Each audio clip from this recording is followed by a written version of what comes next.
This conference will now be recorded. अद्य शनिवासरः अथवा मन्दवासरः पौष कृष्ण द्वितीया दिनांक 30 जनवरी 2021 माधव निदान मधुकोष्टिका नाना दोषांची लक्षणं शंखं चक्रं जलौकान् दलतमृतघटं चारुदौर्भिश्चतुर्भिः सूक्ष्मस्वच्छातिहृत्यां शुकपरिविलसन् मौलिमम्बोजनेत्रं कालाम्भोदोज्ज्वलाङ्गं कटितटविलसच्चारुपीताम्बराढ्यं वन्दे धन्वन्तरिं तं निखिलगदवनप्रौढदावाग्निवीरम् प्रौढदावाग्निवीरम् ब्रह्मणो हि समारब्धा मात्रेयाद्येषु पूजिताम् अस्मदाचार्यपर्यन्तां वन्दे गुरुपरम्पराम् आयुर्वेदरतं वन्दे माधवाख्यं महागुरुम् आयुर्वेदामृतं सर्वं शिष्येभ्यो यः प्रदत्तवान् द्रष्टा ज्ञानी दृष्टकर्मा कृतकर्मा तथैव च अध्यापको विश्वश्रेष्ठो महान् संशोधकस्तथा गुणैरेतैः समुदितैः यत्कार्यं प्रतनोति सः समृद्ध्यर्थं हि कार्यस्य वयं नु प्रयतामहे सरस्वत्यै नमो यस्याः प्रसादात् पुण्यकर्मभिः बुद्धिदर्पणसङ्क्रान्तं जगदध्यक्षं वीक्षते आत्रेयं प्रथमं वन्दे आयुर्वेदजगद्गुरुम् आयुर्वेदामृतं सर्वं गृहीत्वा हि सुरेश्वरात् अग्निवेशादिकेभ्यो यत्प्रयच्छत्मि सप्तमः प्रथमं तन्त्रकर्तारम् अग्निवेशं नमाम्यहम्।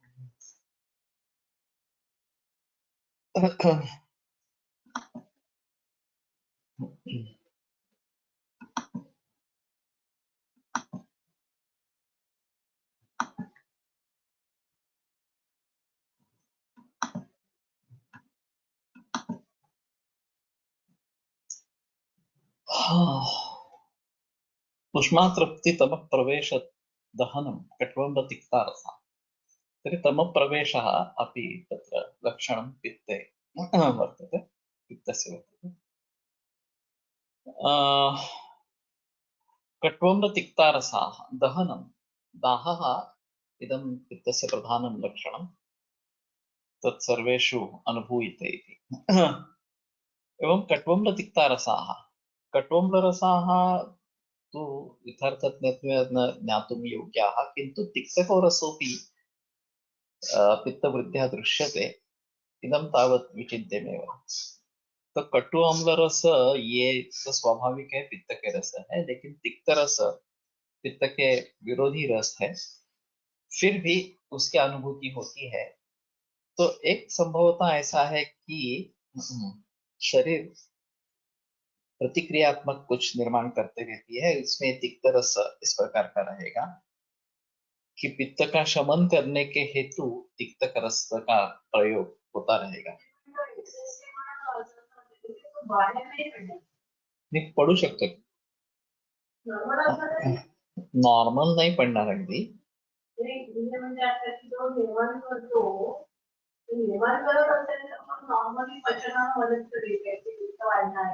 पित्त कमी करायला मदत करेल वाढायला नाही करणार पित्त कमी करायला मदत हा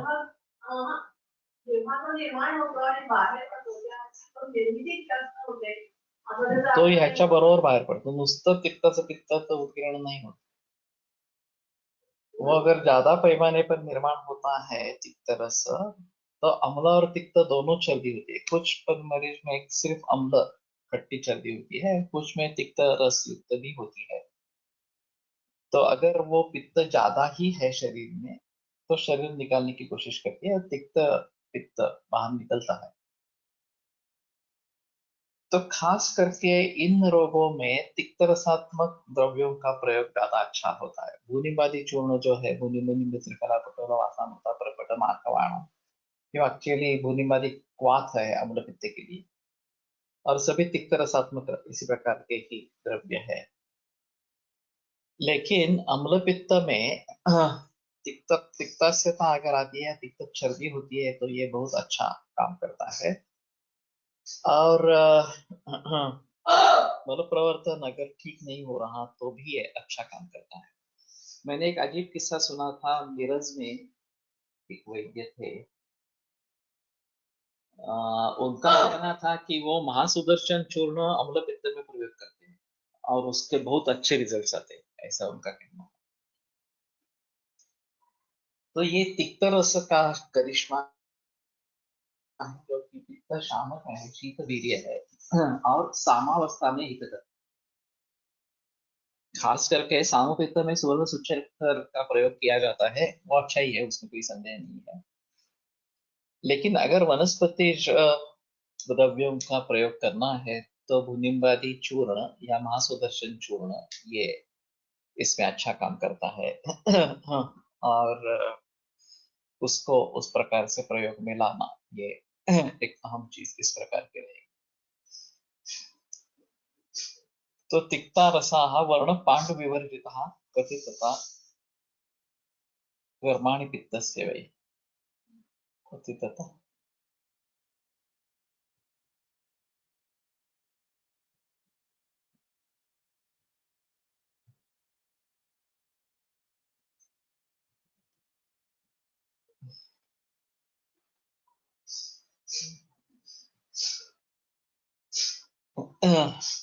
थोड़ा अजीब है कथितता।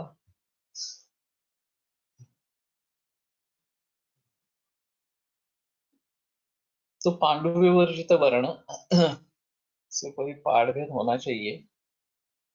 क्वथितता का अर्थ नहीं तो उबलना इस प्रकार का होगा, और वो ले सकते हैं। तिक्त वायू आकाश याचा संदर्भ घेता येईल, क्योंकि ये पित्त शामक इस प्रकार का है, और वायु और आकाश होने के कारण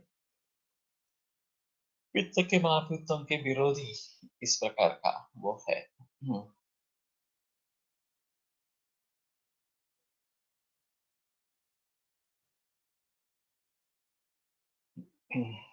तो क्वथितता ये थोड़ा संदेहास्पद है। दूसरा कोई शब्द वहां पे हो सकता है क्या, मैं सोच रहा हूँ।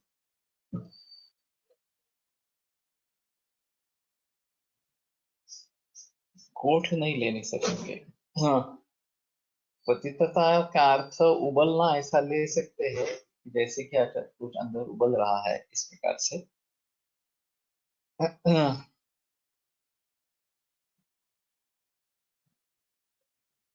दिखना पड़ेगा कहीं क्वथितता ये लक्षण तो कोथ कोथ हो गया है ना ऊपर। उदस्थितिर्मूर्छनम दौर्गन्ध्यं दरणं मदो विसरणं पाकोरतस्तिभ्रमो उष्णो उष्मातुत्थितं प्रवेश।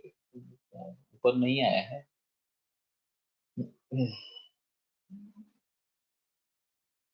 सोचेंगे जरा। तृप्तिस्तंद्रा गुरुता स्तैमित्यं कटित्वा मनाधिक्यम् स्नेहापक्तिपलेपाः शैत्यं कण्डुप्रसेकश्च क्षरकर्तृत्वं शोथो निद्राधिक्यं रसौ पटुस्वादु वर्णश्वेतो लसता कर्माणि कफस्य जानीयात्।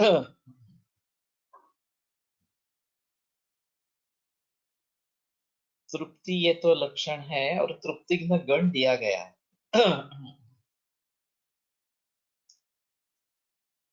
तो उसका प्रयोग कहाँ करे, ये एक थोड़ा सा विवादास्पद मुद्दा है।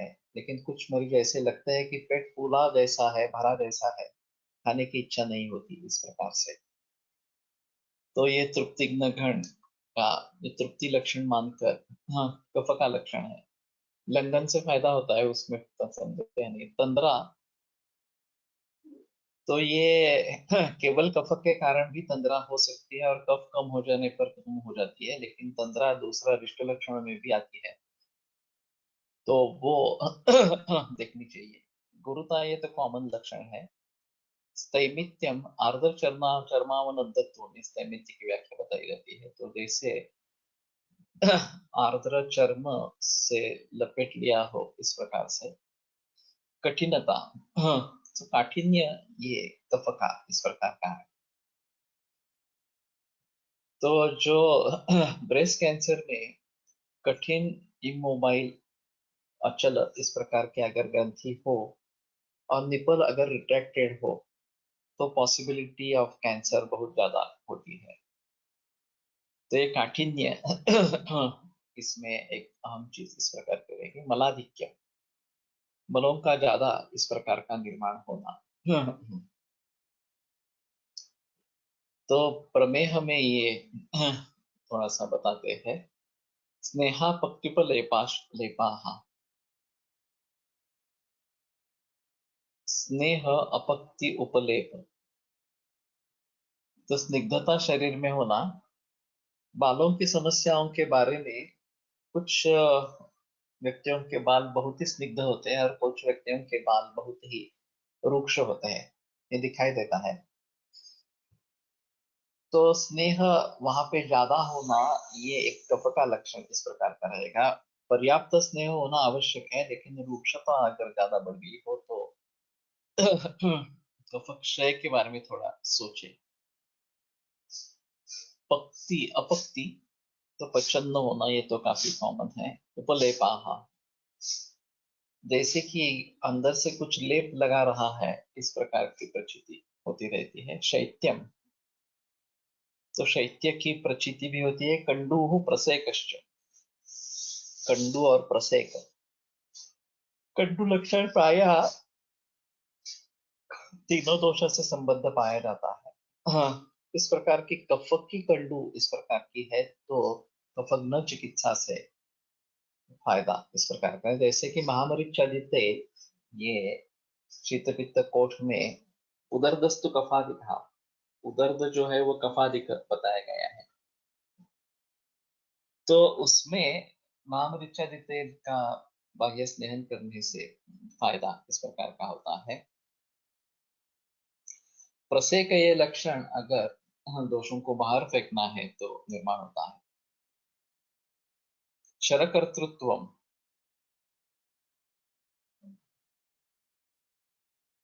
ये शब्द ही मैं पहली बार देख रहा हूँ।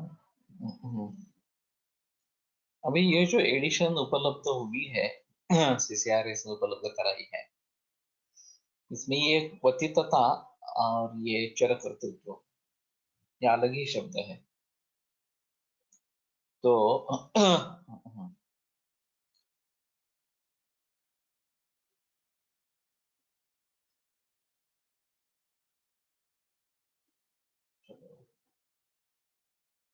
शरण निर्माण करने वाला इस प्रकार का चरकर्तृत्व का अर्थ होगा। तो समझ में नहीं आया दूसरा कुछ कौन सा शब्द इसमें होगा।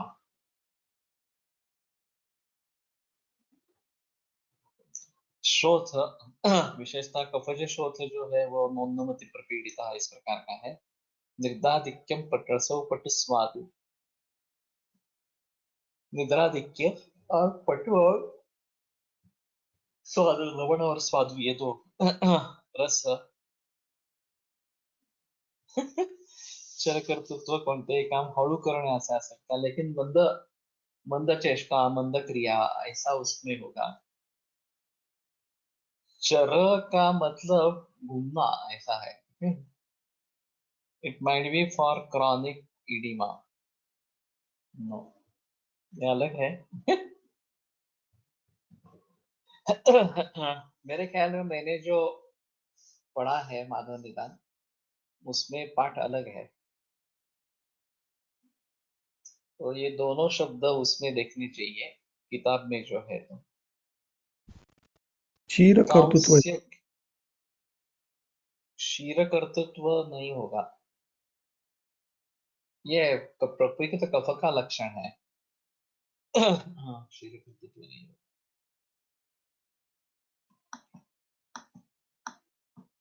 कांस्य किस दोष के कारण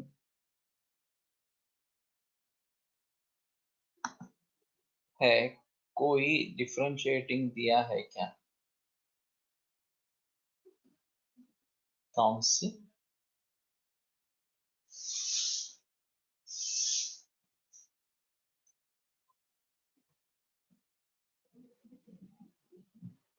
ये मैं समझ नहीं रहा हूँ। कंडू, हाँ हाँ, वात से है तो रुक्षता उसके साथ। चिरकर्तृत्व ये हो सकता है, ये हो सकता है चिरकर्तृत्व। हाँ, क्योंकि वो लेंथी डिसीज होते हैं, तो चर का कोई मतलब नहीं रहेगा, चिरकर्तृत्व ये होगा। या शायद शायद मुझे भी यही पाठ याद आ रहा है। चिरकर्तृत्व दीर्घ काल रेंगाळणारे कार्य, तो चिर ही होता, चर नहीं होगा वो।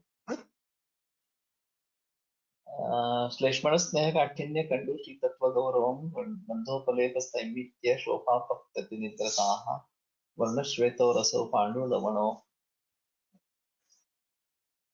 स्म।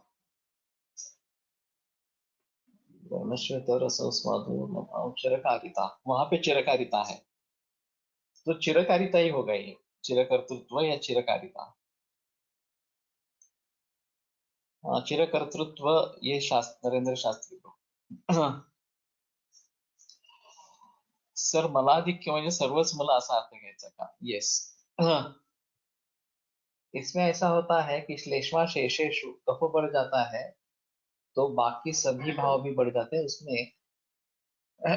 हाँ, मल भी सभी आ जाएंगे, तो कफ वृद्धि होने पर मल भी सभी बढ़ेंगे, ये एक इसमें रहेगा। तो ये चेरकर्तृत्व ही है।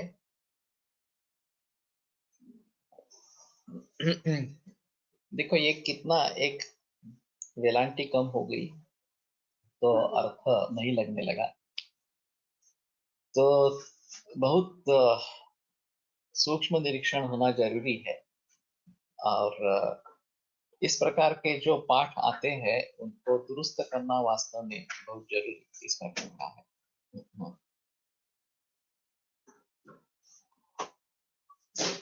वर्ण श्वेतो लसता, अलसता का यहाँ मतलब आलस्य ये लेना ज्यादा अच्छा है। कर्माणि कफस्य जानीया, तो ये कफ के कर्म समझने चाहिए। ये जो अभी वात पित्त और कफ इनके कर्म, जो बढ़े हुए दोषों के कर्म बताए हैं, वो सभी व्याधियों में अगर हम इसके बारे में जिक्र करेंगे, हाँ, तो दोष प्राधान्य क्या है ये तो हमें पता लग जाए, और फिर उसके कारणों को ढूंढना, फिर उसकी भलीभांति चिकित्सा करना ये आवश्यक इस प्रकार का हो जाएगा। तो गुणों से दोषों का संबंध किस प्रकार से है, ये समझकर हर लक्षण की संप्राप्ति कैसी होती है, ये एक बड़ा अहम मुद्दा है। Is it executive to show the year?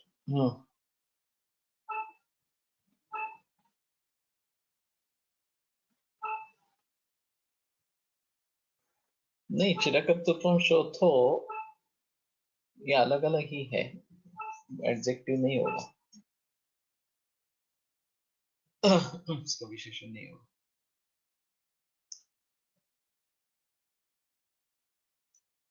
तो ये बड़ा काम है अगर दोषी प्रधान इस प्रकार का है, और कोई भी व्याधि हो, आज का व्याधि हो, आगे 10,000 वर्षों में आने वाला कोई व्याधि हो, तो भी हमारे हिसाब में अगर दोषों के आधार पर उसका निदान ये करना है, तो दोषों के जो गुण हैं, हाँ, दोषों के जो स्थान है, उनके आधार पर कोई भी लक्षण जो निर्माण होगा वो कैसे निर्माण हो रहा है इसके बारे में सोचना है। शैत्य से ये होता है, गुरुत्व से ये होता है, स्निग्धत्व से ये होता है, वगैरह से लेकर ये दोनों मिलकर ये करते हैं, तीनों मिलकर ये करते हैं वगैरह। तो ये अगर पता चल जाए तो फिर उसके विपरीत उसकी चिकित्सा की जा सकती है, ऐसा है। जनरली ऐसा होता है कि नैक दोषास्ततो रोगाः, एक ही दोष नहीं होता, और द्रव्य भी सभी महाभूतों से संबद्ध इस प्रकार के होते हैं। सत्वम नैक रसम द्रव्यम भूत संघातम, और एक ही रस उसमें नहीं होता है, अनेक रस होते हैं। तो उसमें तारतम्य से देखना पड़ेगा कि कौन सा ज्यादा है और कौन सा महाभूत कम है या रस कम है, और फिर उसके आधार पर जो भी चिकित्सा करनी है वो देखनी पड़ेगी। यस्याद रसविकल्पज्ञः स्याच्च दोषविकल्पवित् न समूह्ये द्विकारणां हेतुलिङ्गोपशान्तिषु। जो रस विकल्प जानने वाला है और दोष विकल्प जानने वाला है वो हेतुलिंग और शांति के बारे में कभी चूकता नहीं। तो ये एक तरीका होता है नवीन रोगों के बारे में कैसे सोचना, ये एक अहम मुद्दा है। कैंसर हो, एड्स हो या कोई विकार इस प्रकार का हो जिसके बारे में ज्यादा जिक्र ग्रंथों में नहीं है, या ऑटोइम्यून डिसऑर्डर्स वगैरह के बारे में अगर सोचना है तो लक्षण क्या है, उनका किन दोषों से संबंध है और दोषों के किन गुणों से संबंध है, वैसा हेतु सेवन है क्या, ये सब लिंक अगर हम बना सकते हैं तो उस हेतु सेवन के विपरीत चिकित्सा करके हाँ हम इसमें सफलता पा सकते हैं। तो ये देखना जरूरी होगा कि किस दोष का संबंध यहाँ पे लक्षणों के आधार पर, और नूतन विकारों के बारे में ये एक तरीका हो सकता है कि उनको कैसे समझे और उनकी ट्रीटमेंट कैसे करें। विदोष लिंग संसर्ग सन्निपात स्त्रीलिंग कहा, दो दोषों के लक्षण इकट्ठा हो जाएंगे तो संसर्ग बतलाएगा, और तीनों दोषों के होंगे तो स्त्रीलिंग का संधिपात होना, तो संधिपात स्त्रीलिंग का इस प्रकार का। अब परस्पर विरोधी इस प्रकार के तो नहीं इकट्ठा आएंगे। जनरली संसर्ग में या संधिपात में जो कॉमन मुद्दे हैं वो इकट्ठा आएंगे। कभी कभी कभी इस दोष से कभी उस दोष से ये भी हो सकता है। अन्यच्च संधिपातो तो यत पित्तम ततः स्थितं त्वचिकोष्ठे तवादाहं विदधातु परो नु वा तद्वद्वातकफौ शीतं दाहादिर्दुस्तरस्तयोः। तो ये जो बात बताई है कि संधिपात है लेकिन पित्त अलग हो गया, वात कफ अलग हो गए, और त्वचा में स्थित है, कोष्ठ में स्थित है, उसके अनुसार शुरू में दाह होगा, अंत में दाह होगा, और उसी प्रकार वात और कफ त्वचा में है, कोष्ठ में है, तो शुरू में शैत्य होगा, बाद में शैत्य होगा वगैरह, इस प्रकार से जो बताते हैं।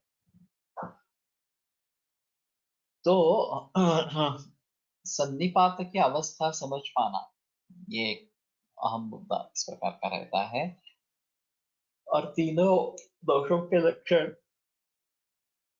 एक साथ दिखेंगे ऐसा नहीं, क्षणे दाह क्षणे शैत्यम ऐसा भी संधिपात में होता है। ये अभी दाह हो रहा है, दूसरे क्षण में शैत्य निर्माण हो रहा है, तीसरे क्षण में फिर से दाह हो रहा है वगैरह। तो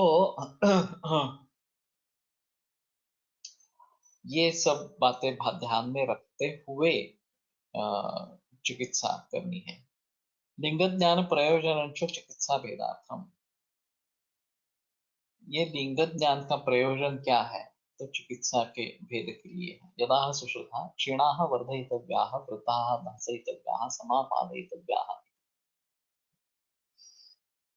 इस सुश्रुताचार्य ने जो कहा है क्षीण दोष है उनका वर्धन करना है, जो वृद्ध है उनका ह्रास करना है, और जो समदोष है वो उनका पालन इस प्रकार का करना है।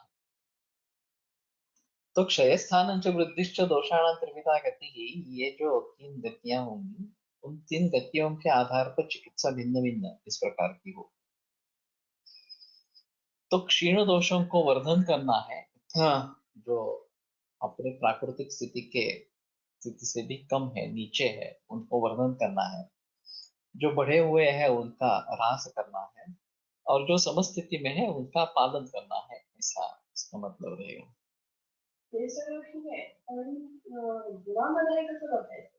हाँ गुणामध्ये हे कसं बघायचं? ह्याच्यामुळे हा विषय आहे. दोषांचे लक्षणांवर नजर करोति कुपितो नीलः, ये जो कुछ बताए हैं लक्षण, वो लक्षण अगर दिखाई दे रहे थे तो कुपित कफ है, इस प्रकार से। और अगर क्षय है दोषों का, लिंगम क्षीणे नीलेंगस्य साधुत्वं भाष्यते, तो क्षय के लक्षण दिखाई देंगे। अगर प्राकृतिक कर्म चल रहे हैं, ये वॉइस है, दोषा तुम्हाला मूलम सदा देह से चंचला उत्साह श्वास निश्वास चेष्टा वेग प्रवर्तन वगैरह,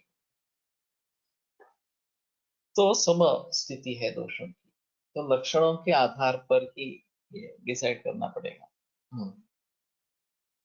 पण पेशंट आपल्याकडे येतो तेव्हा तो मला धातुगत अवस्था झालेलीच असते, तर त्या धातुगत अवस्थेमध्ये पुन्हा आपण दोष लक्षण बघत बसून तेवढी ट्रीट करायची का? नुसतं तेवढंच नाही करायचं, धातुगत असेल तर धातूची पण बघायचीच ना. त्यावेळेला दोषांची समविषम अवस्था वेगळी असते का धातुगत झालेला असल्यास? असतात ना, ते दिलेत की रसादी अशब्दाचार शास्त्र वगैरे समझता। केवल दोषों से भी लक्षण होते हैं, दोष और धातु संपर्क से भी लक्षण होते हैं, विशिष्ट रोग में विशिष्ट लक्षण होते हैं। तो ये सभी बात, इन सभी बातों को ध्यान में रखते हुए हमारे निदान के मुताबिक आणि मला सहित पण लक्षण असतात, मला सहित म्हणजे जेव्हा अतिसार होतो तेव्हा जे आपण संपर्क होतो, पण मूत्राच्या याच्यामध्ये ते पण दृश्य म्हणजे मला म्हणून आपण वेगळं काही करायला पाहिजे असं आहे ना, लक्षण दिली नहीं है त्याची।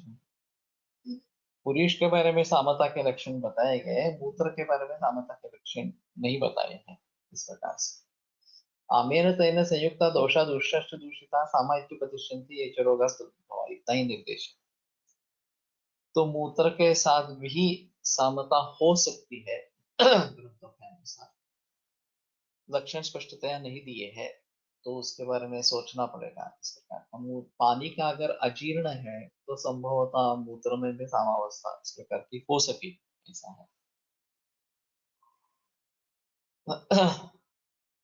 ऊर्ध्वादि गतिर यथा ऊर्ध्वगम रक्तपित्तम इत्यादि। आणि अवयवात्मक दृष्टी होते तेव्हा धातुगत अवस्थेपेक्षाही काही वेगळं असतं का? हो, काय? अवयव हाच वेगळा असतो। अवयवगत विकृति होती है तो धातुगत विकृति से वो अलग होती है। ये ज्यादा स्थिर इस प्रकार की होगी। धातुओं में स्थित है तो भी शाखाओं से कोष्ठ में लाकर बाहर फेंक सकते हैं। अवयव की दृष्टि और एनाटॉमिकल चेंजेस अगर हो गए तो ये डिफिकल्ट बात होती है, तो ज्यादा समय लेगी, ऐसा है। और अभी जब स्टमक कैंसर है, कोलन कैंसर है, लिवर कैंसर है वगैरह इस प्रकार से बोलते हैं, तो जब अवयव तक दृष्टि पहुंच जाती है, अवयव में परिवर्तन आ जाता है, नॉर्मल अवयव नहीं रहता, एबनॉर्मल सेल्स वहां पे हो गए, तो ये दिक्कत वाली बात है। ये आसानी से ठीक नहीं होने वाली इस प्रकार से। और सिर्फ केमोथेरेपी, रेडिएशन वगैरह करके उन कैंसर के सेल्स को खत्म कर लेने से ठीक हो जाएगा, ऐसा नहीं है। जिन कारणों से कैंसर उत्पन्न हुआ उसी की चिकित्सा करना, उस कानून कारणों को टालना, ये बहुत अहम इस प्रकार का है। तो ऊर्ध्वगम रक्तपित्तम इत्यादि, ऊर्ध्वग रक्तपित्त वगैरह, अस्य प्रयोजनम रक्तपित्तस्य ऊर्ध्वगस्य विरेचनम अधोगस्य वमनम। उसका प्रयोजन क्या है? तो रक्तपित्त अगर ऊर्ध्वग है तो विरेचन देना है, अधोग है तो वमन देना है। यथोक्तम चरक प्रतिमार्गं चारणम रक्तपित्ते विधीयते, जैसे कि चरक में बताया है कि प्रतिमार्ग हरण, ये रक्तपित्त की चिकित्सा इस प्रकार की है। यस्तु गतिभेद अनभिज्ञः स विरेकः पित्तहराणाम् इति वचनात् अधोगे रक्तपित्ते विरेकं प्रयुञ्जानः आतुरस्य अनर्थम एव उत्पादयेत्। जिसको गति भेद मालूम नहीं है वो विरेकः पित्तहराणाम्, विरेचन पित्तहर में श्रेष्ठ है ऐसा मानकर अधोग रक्त पित्त में अगर विरेचन देता है तो आतुर से अनर्थ में वो उत्पाद है, तो आतुर का अनर्थ ही कर देगा। एक अहम मुद्दा है कि अधोग अम्ल पित्त है तो विरेचन देना है, ऊर्ध्व अम्ल पित्त है तो वमन देना है। यहाँ रक्तपित्त नहीं है, अम्ल पित्त है, और इसीलिए जिस मार्ग से वो बाहर आ रहा है उसी मार्ग से उसको निकालना है। लेकिन रक्तपित्त में अधोग रक्तपित्त है तो उसको ऊर्ध्व मार्ग से निकालना है। तो प्रतिमार्गं चारणं रक्तपित्ते विधीयते। अगर हमारा निदान रक्तपित्त है तो शायद रक्त प्रदर में, जिसको हम अधो रक्तपित्त कहेंगे, वमन देने से फायदा हो।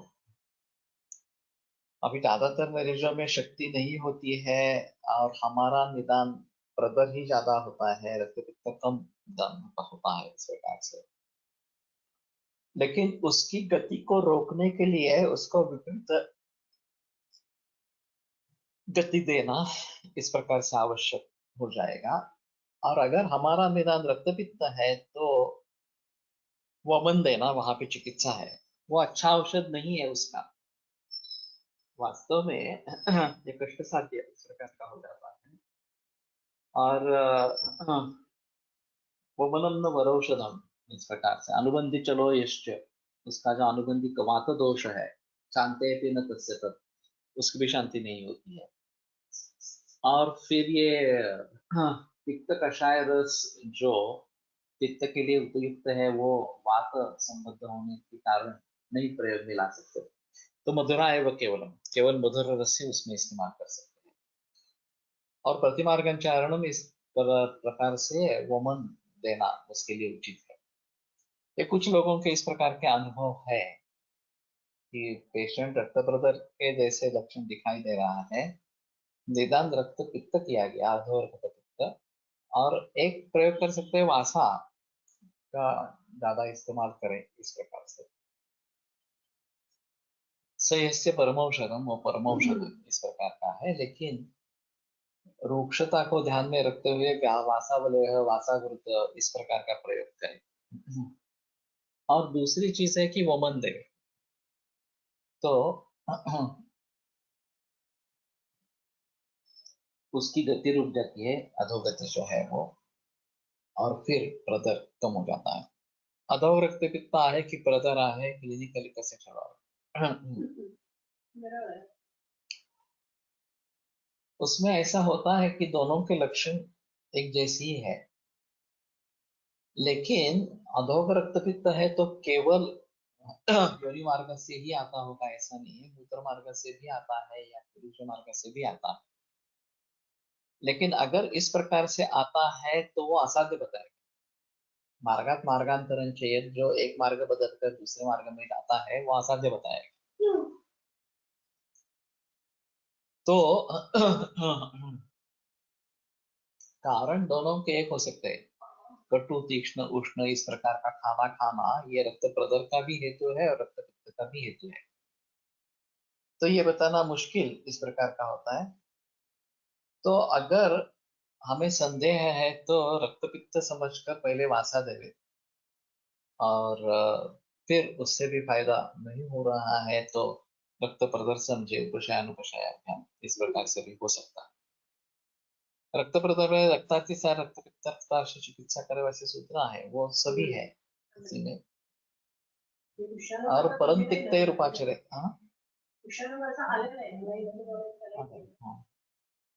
अर्श में परम तिक्त रूपाचरे इस प्रकार का भी सूत्र आया है।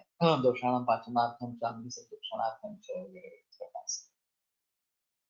और पित्त के हिसाब से भी ठीक है, लेकिन ये अपतर्पण अगर ज्यादा कर रहा है तो भी दिक्कत हो सकती है, क्योंकि पित्त रस अपतर्पण करने वाला है। प्रदर मध्ये गर्भाशय दृष्टि प्रधान समझावी का, प्रदर में तो होना ही है। असृजा योनि व्यापक, असृजा योनि व्यापक बताया गया है। योनि गर्भाशय संचित पित्तम संदूषयद असृ, सा अरजस का मता, उसमें रज प्रवर्तन नहीं होता है। और पित्तला जो योनि व्यापक है, और एक दूसरा भी योनि व्यापक है जिसमें स्राव बढ़ता है इस प्रकार से। दूसरा ये थोड़ा कारणों पर भी निर्भर। मैं जब थर्ड ईयर में था तो मैंने, प्रभाकर मैडम हमें सिखाती थी, उनको सवाल पूछा था कि पित्त बढ़कर ही दो योनि व्यापक होते हैं, एक पित्तला और एक पित्तजा और ये असुजा, इस प्रकार के। एक में स्राव बढ़ता है, एक में स्राव कम होता है। तो ऐसा क्यों, ऐसा मैंने पूछा था।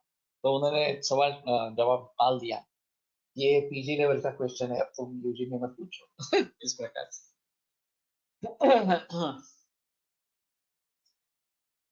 तो मैंने ही उनसे कहा कि अगर अम्ल लवण इन रसों का सेवन है तो स्राव बढ़ने की आशंका है, और कटु रस का ज्यादा सेवन है तो संभवतः उसके साथ में अगर अम्ल लवण रस न हो तो स्राव कम होगा, दाह ज्यादा होगा वगैरह वगैरह। तो बोले नहीं नहीं, लेकिन ये सोचना ही महीना ही बार। अब ये तो पीजी लेवल का ही है, यूजी लेवल का है ही नहीं सवाल। रक्तपित्त स्राव सतत होतो, पदार्थ प्रवर्तनकाली अधिक स्राव होतो। ये भी डिफरेंशिएटिंग पॉइंट हो सकता है, लेकिन प्रदर की चिकित्सा और रक्तपित्त या अर्श की चिकित्सा, स्रावी अर्श की चिकित्सा, ये सब एक जैसे ही बताए गए, कहीं का सूत्र कहीं पे लगा सकते हैं इस प्रकार से। और जब ये स्राव रुक नहीं रहा, अभी सबसे अहम मुद्दा इसमें है हार्मोनल इम्बैलेंस। क्योंकि इसमें हार्मोनल इम्बैलेंस होता रहता है रक्त प्रदर में, और उसके जरिए स्राव होता रहता है, और एलोपैथी कुछ नहीं कर सकती है, तो गर्भाशय निकाल देते हैं। ऐसा है। मेरे पास ऐसा हुआ था कि एक गायनेकोलॉजिस्ट का फोन आ गया कि उसके पास कोई औरत आई थी और ऐसा ही मेनोरेजिया इस प्रकार का प्रॉब्लम था। तो उसने हार्मोनल टैबलेट दे दी और कहा कि 2-3 महीने के बाद हम ऑपरेशन करवाएंगे। तो उसको शुरू में थोड़ा आराम मिला, लेकिन फिर से ज्यादा बढ़ गया।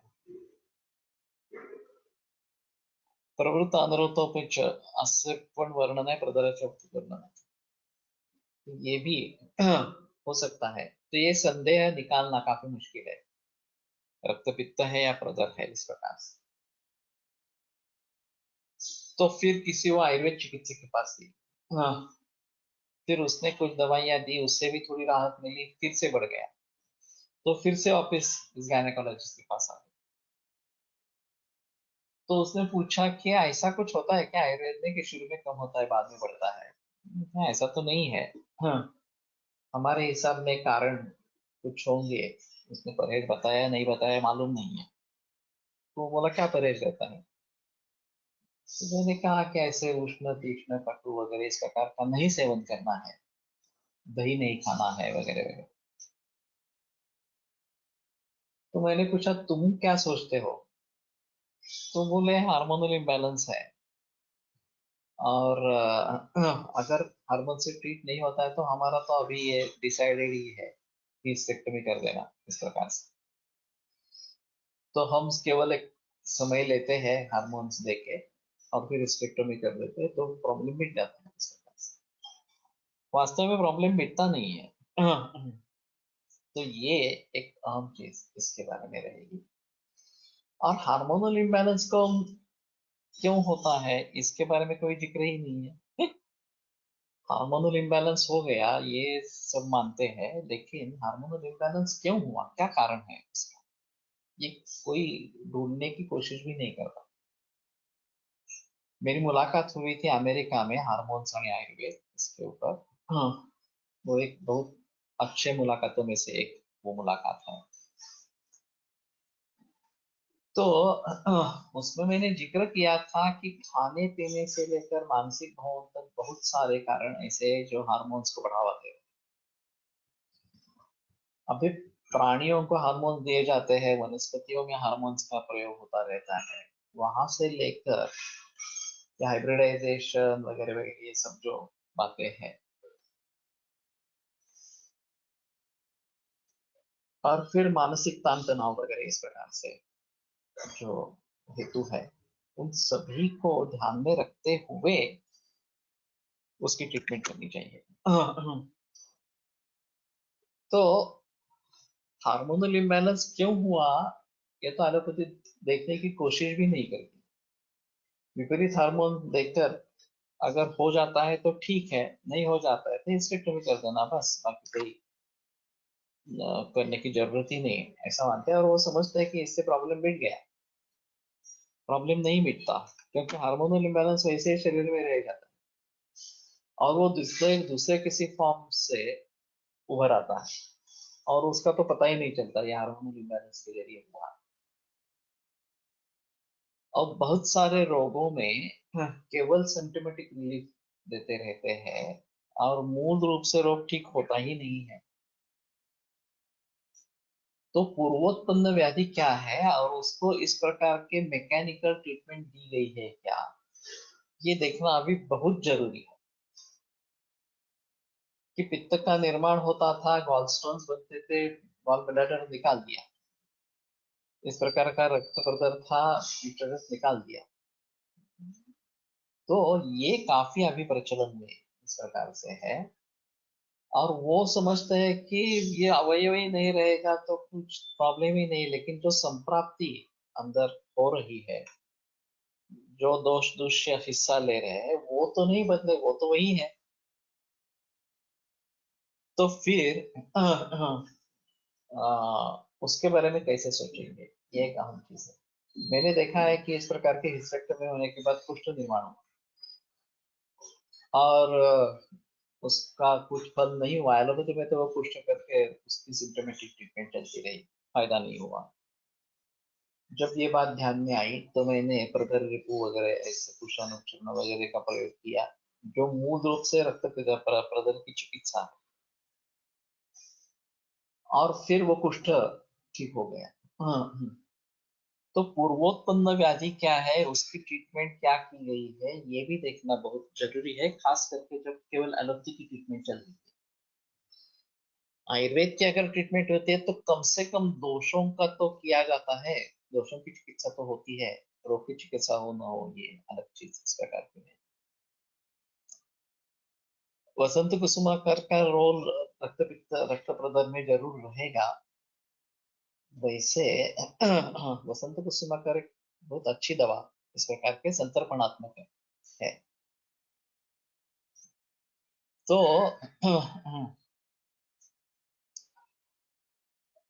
मानसिक भाव जहाँ पे है वहां सभी वसंत कुसुमाकर का प्रयोग होता है। दातार गुरु जी ने भी पहले मौसी फांटे का प्रयोग करो फिर वसंत कुसुमाकर का प्रयोग करो, ऐसा बताया है। और मानसिक स्तर पर संतर्पण के लिए वसंत कुसुमाकर अच्छा है, वो चाहे प्रमेह बीमारी हो, ये हो, या किसी ब्लड प्रेशर या और कोई बीमारी इस प्रकार की। तो ये संतर्पण करने वाला है, मानसिक स्तर पर भी ज्यादा है, उसकी जो भावना ये है वो सभी सुगंधित द्रव्यों की भावना ये है, ये एक उसमें अहम मुद्दा इस प्रकार का है। वैसा ही चंद्रकला रस है, लेकिन चंद्रकला का उस तरीके से प्रयोग नहीं किया जा रहा। When Kshara is written as Hetu, what all ahara can we think of under this? एक तो परपट है, लगियान क्षार परपटा पापड़, और चाइनीज में अभी क्षार का ज्यादा प्रचलन इस प्रकार का है, जिनोमोटो वगैरह जो है वो कल्पित है इसमें, तो उनके बारे में सोचना पड़ेगा। वासा गुरुची गोक्षरसा क्षारार्थ मध्य आलय वासा गुरुची रासना असा पण पाठ आहे। ये चरक में है, चरक चिकित्सा स्थान 30वें अध्याय में। हाँ। और क्लॉट्स है और पेन है, तो विपरीत ग्रंथ्या तवे पाठा व्यवश ये ज्यादा अच्छा पाठ है। और क्लॉट्स नहीं है, स्राव ज्यादा है और पेन है, तो ये वासा गुरुची रासना ये अच्छा पाठ है। और वासा गुरुची गोक्षुर भी, हाँ, प्रदर जैसी सिम्टम्स है, ज्यादा स्राव है तो प्रयोग में ला सकते हैं। हाँ, कष्टार्थ, हाँ, में इसमें फायदा हो सकता है। तो मैंने काफी इस्तेमाल किया है इसका। कभी ये दोनों डालता हूँ, वासा भी, गोक्षुर भी डालता हूँ और आसना भी डालता हूँ। वासा गुरुची कॉमन है इसमें। तो अभी ये जो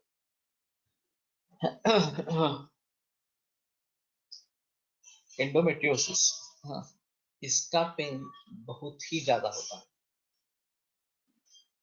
और बहुत सारे तरीके से विचार करके भी ज्यादा सफलता नहीं मिल रही है। अभी ये सप्तसार का हमने नया शुरू किया, सप्तसार के काफी रिजल्ट्स अच्छे हैं। वो जब ये पढ़ा सहस्त्र योगम, तो उसमें सप्तसार का पाठ मिला और वो इस तरीके से इसमें ज्यादा अच्छे हैं। दोघांमध्ये काय फरक असावा? गुरुची गोक्षुर और धात्री रसायन चूर्ण है, और गुरुची गोक्षुर और वासा ये रक्त पित्त, रक्त प्रदर वगैरह की अच्छी चिकित्सा इस प्रकार के। एक गुरुची और गोक्षुर वैसे भी रसायन है दोनों, लेकिन गुरुची गोक्षुर और अमल की तीनों रसायन है। और समाशतम जीवति कृष्ण केशा, ऐसी फलश्रुति है। शांत विकार दुखा, ये भी यहाँ पे बताया गया। इसलिए मैंने वो कैंसर में आरंभ किया कि समाशतम जीवति कृष्ण का, लेकिन शांत विकार दुखा, विकार का दुःख शांत होता है। वासा गुरुची रास्ता हा क्षीरपाक सांगितला आहे, मुझे अभी पक्का याद नहीं है क्षीरपाक है या नहीं है, लेकिन चरक में ही है और मैं चूर्ण का प्रयोग करता रहा हूँ, क्षीरपाक नहीं इस्तेमाल कर रहा हूँ। तो कहने का मतलब ये है, ये थोड़ा कॉम्बिनेशन बदला। गुरु चामलकम मुस्तम ये इसमें आ गया, गुरु चामलकी और मुस्त हस्तिमंत्र पाठ्य के रूप में आ गया। हाँ, गुरु चामलक गोक्षुर रसायन चूर्ण में आ गया और गुरु चामलक वासना रक्त या रक्त इसमें आ गया। तो थोड़ा थोड़ा कॉम्बिनेशन बदलता है और उसके अधिकरण अलग अलग है, उसकी उपयुक्तता अलग अलग इस प्रकार की। तो फटसरकर जी इसका बहुत जिक्र करते हैं कि एक द्रव्य बदल गया तो उसका अधिकार क्षेत्र बदल जाएगा, दूसरा कोई अधिकार उसमें आ जाएगा। तो ये काफी महत्वपूर्ण इस प्रकार का है और बहुत छोटे छोटे कॉम्बिनेशंस करके भी बहुत अच्छे रिजल्ट्स मिल सकते हैं। अगर हम भली भांति इसका प्रयोग करेंगे तो छोटे छोटे कॉम्बिनेशन से भी बहुत अच्छे रिजल्ट्स मिलते हैं।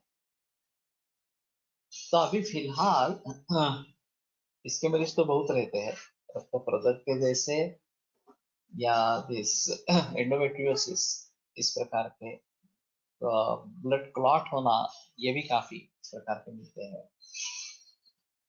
और मैं सभी को सुझाव देता हूँ कि नैसर्गिक अन्न खाओ, ऑर्गेनिक भी नहीं, नैसर्गिक ही खाओ, ये सबसे अहम चीज रहेगी।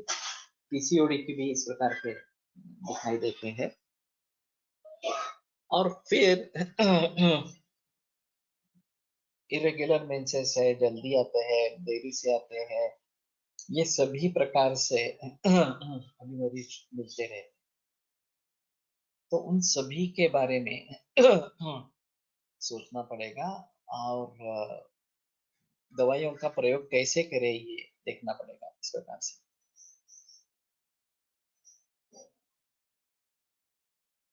ज्वरादिशु एंडोमेट्रियोसच्या रक्तगुल्मचा विचार करून बघावा लागेल असं वाटत.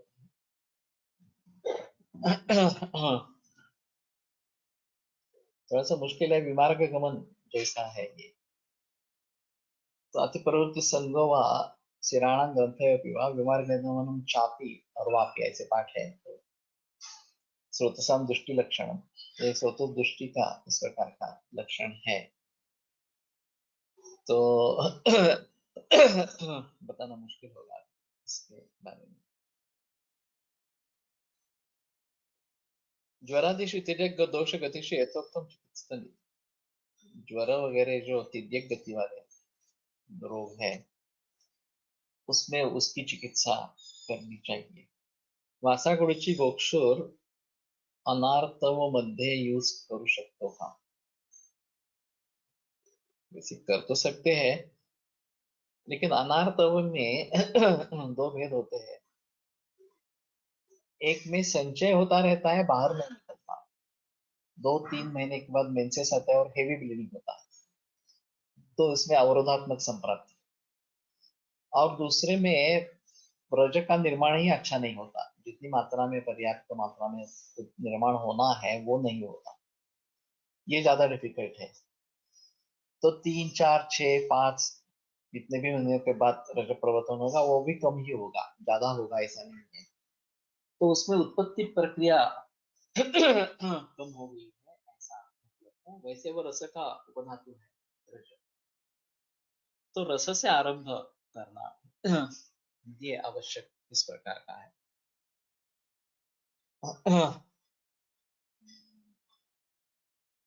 पाठात एकटू कुटे जगह ग्रंथार्थवाद, एंडोमेट्रियोसिस में यही इस्तेमाल करेंगे, नहीं तो ग्रथिलार्थव नहीं है तो दे सकते हैं। ग्रथिलार्थव में ये अच्छा काम करता है। मंजिष्ठा सारी बात आचार्य गुरु ने बताई है और मैं भी कभी कभी इस्तेमाल करता हूँ। तो शुद्धि के लिए, स्राव बढ़ाने के लिए ये अच्छा इस प्रकार का है। लेकिन हर मरीज अलग अलग इस प्रकार का होगा और उसके हिसाब से क्या प्रयोग करें ये डिसाइड करना होगा।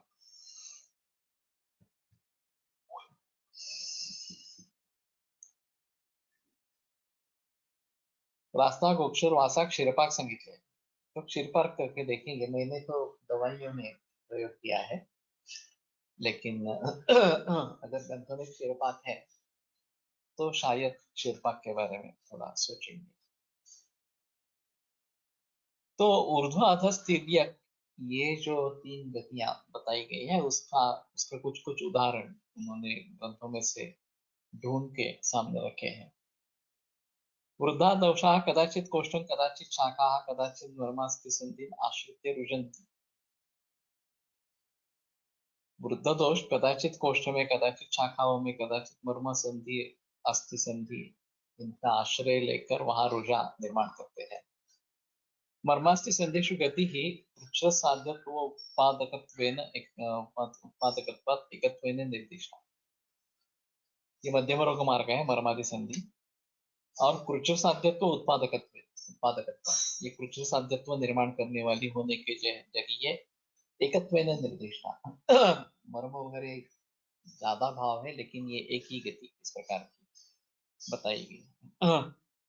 कोष्ठा आमाशयादि, आमाशय वगैरह जो है कोष्ठ, शाखा रक्तादया धातवः त्वक्च इति चरककृता एव एवं संज्ञा। तो ये चरककृत इस प्रकार की संज्ञा है। शाखा रक्तादय त्वक्च बाह्य रोगायन ही तत्व वगैरह वगैरह इस प्रकार। कोष्ठाद्य अभिधान प्रयोजनम चिकित्सा भेदार्थम, कोष्ठाद्य अभिधान प्रयोजन जो है वो चिकित्सा भेद के लिए इस प्रकार के है कि आमाशय यथोक्तम चरके आमाशय गते वाते कफे कफा पक्वाशयाश्रिते वृक्ष पूर्वो हितस्वेदः स्नेह पूर्वस्तथैव।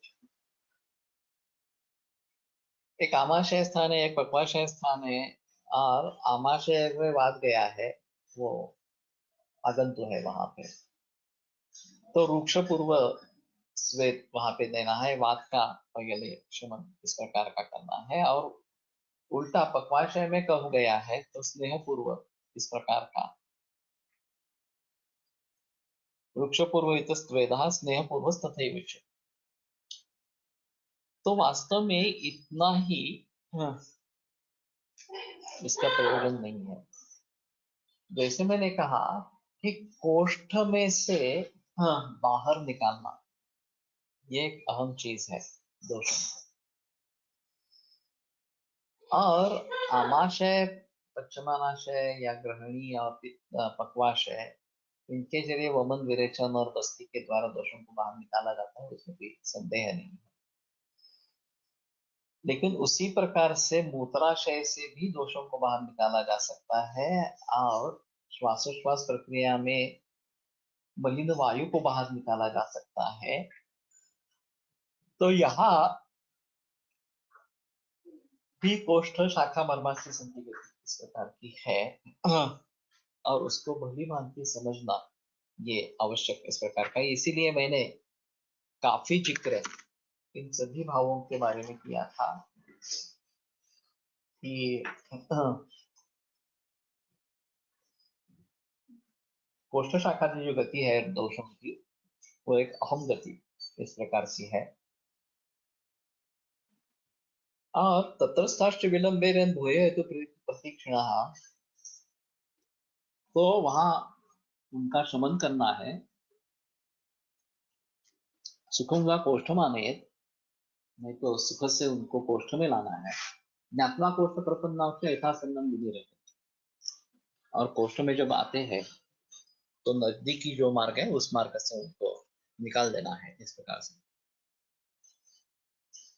तो इन सभी के बारे में सोचकर निर्णय करना बहुत जरूरी इस प्रकार का है। और क्षय स्थान वृद्धि ये जैसे गति महत्वपूर्ण है, विशेषकर वृद्धि गति, उसी प्रकार से कोष्ठ शाखा मर्मास्थि संधि गति ये भी बहुत महत्वपूर्ण है। और उसको भली भांति जानकर उसकी चिकित्सा करना आवश्यक इस प्रकार का रहेगा। तो आज यहीं पे रुकते हैं। आगे का जो है सूत्र,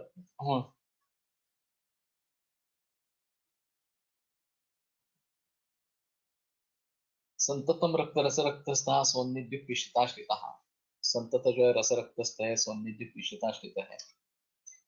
तथा नागनी कर्मोपदेष्टव्यम स्नायु मर्मो प्रणेशु।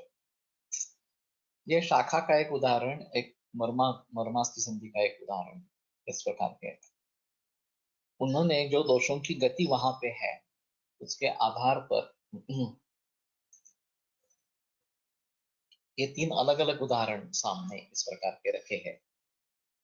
लेकिन मैंने जो विचार प्रस्तुत किया था विशेषतः कोष्ठ शाखा गति के बारे में, वो काफी बेहतर और समझने के योग्य इस प्रकार का है।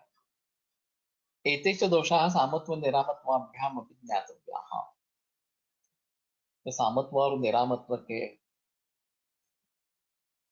जरिए भी इन दोषों का ज्ञान होना बहुत जरूरी इस प्रकार का है। ओके, ठीक है। तो सामत्व निरामत्व के बारे में भी सोचना बहुत जरूरी इस प्रकार का है। और आम संकल्पना आयुर्वेद की एक अहम संकल्पना है, तो उसके बारे में अगले गुरुवार से बात करेंगे। वो शायद 3-4 लेक्चर आम संकल्पना में ही चले जाएंगे, इतनी वो बड़ी समस्या है और हर रोज उससे पाला पड़ता है। तो